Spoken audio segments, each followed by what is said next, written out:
that leads right into my question about the 16th pick. Okay. Oh, nice. So, so we got you got your D tackles, like Michigan's Kenneth Grant. I'm looking at a top 100 list. You have Derek Harmon from Oregon.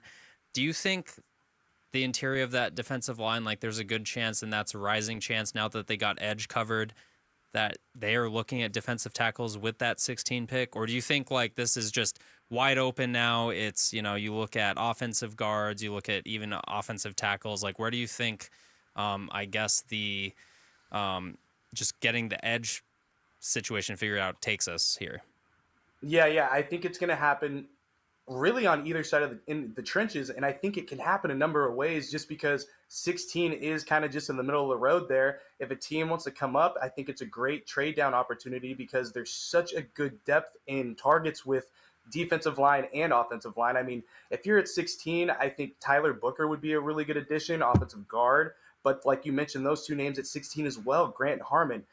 I really don't think the Cardinals could go wrong right there. But like you mentioned, edge rusher, I feel like is set now. You kind of move forward and see what this group can do. You hope a healthy BJ Ojolari comes back, really helps round out that rotation.